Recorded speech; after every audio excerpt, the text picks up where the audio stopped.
आप देख रहे हैं आखिरी चीख शिवा के साथ। तो चलिए बढ़ते हैं आज की कहानी की ओर। दोस्तों, यह कहानी आज से कई वर्ष पहले की है, जब लोग काम के अभाव में दूर दराज के क्षेत्रों में काम करने के लिए जाया करते थे। यह बात उन दिनों की है जब विकास के घर की माली हालत ठीक न होने के कारण विकास काम के अभाव में पूरनपुर की ओर चला जाता है, जहां पर उसे लकड़ी के एक कारखाने में काम मिल जाता है और साथ ही उसे एक झुग्गी झोपड़ी भी रहने के लिए मिल जाती है। वैसे विकास देखने में काफी सुंदर और आकर्षक लगता था, लेकिन विकास के अंदर एक कमी भी थी, वह नशा करता था। विकास को पूरनपुर में काम करते हुए लगभग 1 महीने से ज्यादा हो चुके थे। विकास को कभी कारखाने से आने जाने में रात भी हो जाती थी। विकास के अच्छे स्वभाव के कारण उसके वहां पर कई मित्र भी बन चुके थे। एक दिन विकास को काम करते करते रात के करीब 11 बज जाते हैं। विकास कारखाने से अपने झुग्गी में जाने के लिए निकलता है। विकास अपने मन में गाने को गुनगुनाते हुए जा रहा था कि अचानक से विकास को महसूस होता है कि उसके पीछे कोई आ रहा है। विकास जब अपनी तिरछी नजरों से पीछे की ओर देखता है तो उसे वहां पर एक लड़की लाल कपड़ों में आती हुई दिखाई पड़ती है। विकास अपनी नजरों को चुराते हुए वहां से चला जाता है। अब विकास जब भी रोज रात को आता था तो वह लड़की उसके पीछे पीछे उसका पीछे करते हुए आती हुई दिखाई पड़ती थी। विकास उस लड़की के मासूम से चेहरे को देखकर उसके प्यार में पागल होने लगा था। एक दिन जब विकास अपने काम से वापस लौट रहा था तो उस लड़की का हाथ विकास के हाथ से छू जाता है और विकास मन में सोचता है कि कल मैं उस लड़की को अपने दिल की पूरी बात बता दूंगा। अगले दिन सुबह जब विकास की नींद खुलती है तो विकास को काफी तेज बुखार होता है। इसी वजह से वह काम पर नहीं जा पाता है।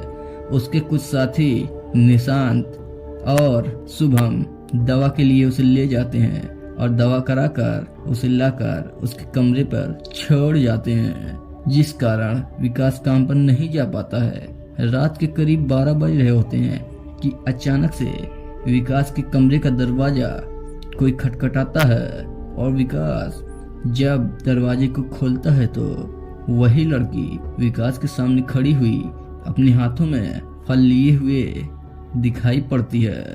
विकास उस लड़की को देखकर अचानक से भौचक्का रह जाता है कि यह लड़की यहाँ पर कैसे।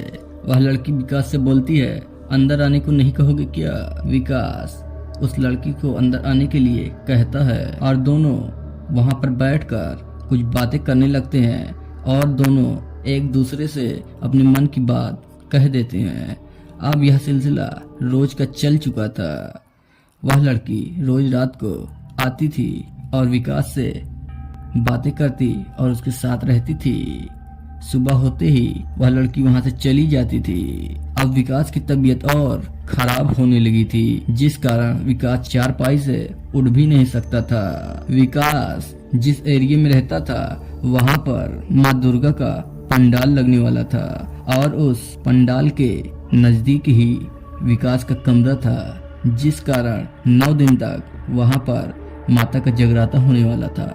और लोगों का कहना था कि जहां तक माता के जगराते का आवाज जाता है वहां तक भूत प्रेताओं का साया नहीं होता है। अब जब से माता का जगराता चालू हो चुका था, वह लड़की विकास से मिलने के लिए नहीं आती थी। उस लड़की के न आने के कारण विकास काफी दुखी रहने लगा था। अचानक से विकास को याद आता है कि उस लड़की ने बताया था कि दक्षिण की ओर जो पुराना सा घर है उसके पीछे वाली गली में उसका घर है। विकास दूसरे दिन धीरे से उठता है और दक्षिण की ओर उस घर के पास चला जाता है।